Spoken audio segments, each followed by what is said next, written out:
All right, guys. So big news this week in Milwaukee. Kind of a somber note.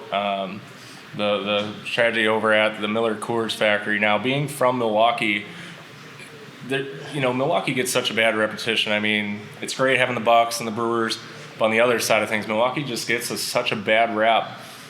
This is a question for both of you guys. What is it about Milwaukee that keeps you guys close, that keeps you guys humble, that keeps you guys fighting for your city when so many people are just, the second they get a glimpse of that first fight, I'm out of here. They can't wait to leave. What is it about Milwaukee that means so much to you guys? So we'll start with you. It's home. It's just that simple, It's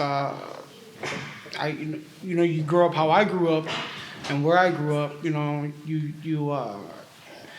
can make a choice. You can either say, okay, I'm done and I'm out of here, or you can stay and become the example for the next generation to follow. And I'm staying home. If I give up on my city, it's me giving up on the future. So I ain't doing that. I like that. Quick, same question. It's just about the same thing for me. Growing up,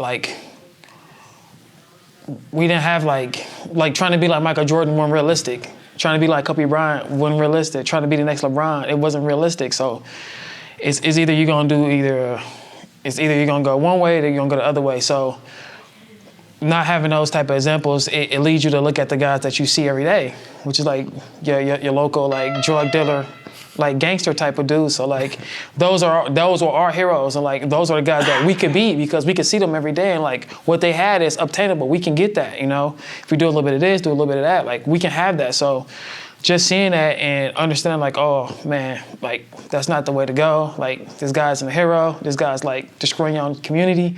You're destroying families. You're destroying the people that look like you. Like you're no hero. Like you may think because like, oh, this guy might buy like a couple kids a pair of shoes or give out money here and there or whatever. Like he's like a good guy, he's a hero. But as you get older, you realize that guy's a hero. Like he's really a villain, and he's really just like killing his own community. So being that and knowing that, like I was one of those kids that like kind of fell into that spell. So I know like if I leave here and don't come back, or I leave here and I'm not available or visible to like the kids that's coming up, like they're just gonna fall into that same trap, and it ain't gonna be no good for anybody. And secondly, it just like just telling the kids that like somebody believe in you, like somebody's rooting for you, like somebody loves you, because like when like people don't feel the love, like they do crazy things, man. They hurt people and they be so numb, and they develop these like shells, and like it be tough, man. Especially like growing up in an environment which is ruthless. Like you do kind of get a shell, but like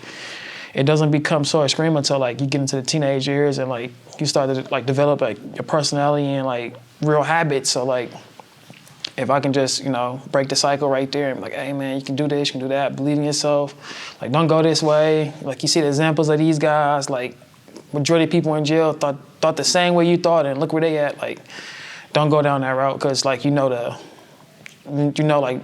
literally like the outcome of you're not gonna win this game, like you're gonna lose in it in the end. So I always think like I always stay here, and I always try to like rebuild my community or improve it as much as I can.